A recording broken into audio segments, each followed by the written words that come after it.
So in this example, we're asked to graph an exponential function. And the exponential function we want to graph is right here, this f of x equals 2 to the x power. And we haven't talked much about graphing yet, but what we can do is think about this in terms of a table of values, right? That's all a graph is. A graph is just something where you say, okay, I have a bunch of x values, and I have f of x evaluated at those points. So for example, if x equals 0, 2 to the 0th power, that's just going to be 1. If x equals 1, 2 to the 1th power equals 2. If x equals 2, 2 to the 2th power equals 4. And we could even go the other direction. Let's say x equals negative 1. 2 to the negative 1th power is 1/2. That's the quotient property of exponents, or the negative exponent property. So we can use these points here. You can go on and on and on like this. But we're going to make a graph plotting some of these points. So let's put some tick marks on here.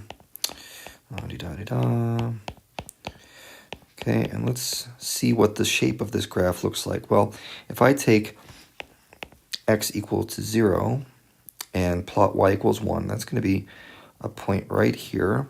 And let's make this a little more fancy looking. Yeah, there we go. Okay, so we've got x equals 0, y equals 1. Let's try x equals 1, y equals 2. It's going to be a point over here. X equals 2, y equals 4. That's 1, 2, 3, 4. It's going to be up here or so. You see this curve is starting to bend upwards.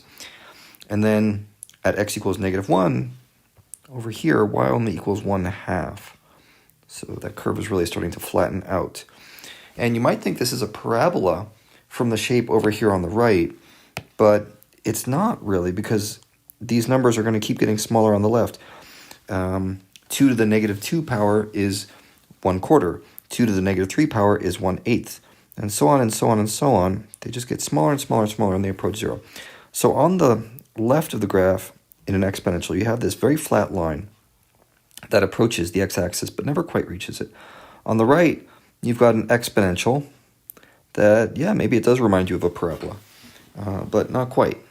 It has this increasing function. This is what people generally refer to when they say it's rising exponentially. They mean it's just going up really fast. So that's what the parent function, f of x equals 2x looks like, or 2 to the x. Let's talk about another one. And this one I'm going to say f of x equals 2 to the x plus 3. And if you remember about graphing transformations, this plus 3 is a vertical shift, right? It's outside the parentheses. And when I say outside the parentheses, I mean this parentheses right here, right? F of x is 2 to the x, and I'm not changing x. I'm just adding a 3 onto the function. So let's make a graph of this. And we don't have to go through that whole process of making a table of points, though I suppose we could, just for argument's sake. Let's just put this over here. And remember, f of x is now equal to all these things plus 3. So, well, plus 3, plus 3, plus 3, plus 3. So what are these equal to? 4, 5, 7, 3.5. If we did negative 2, it would be 3.25, right? If you made a graph of this, it would look a lot like that other graph, except now that flat line, or the line approaching the x-axis,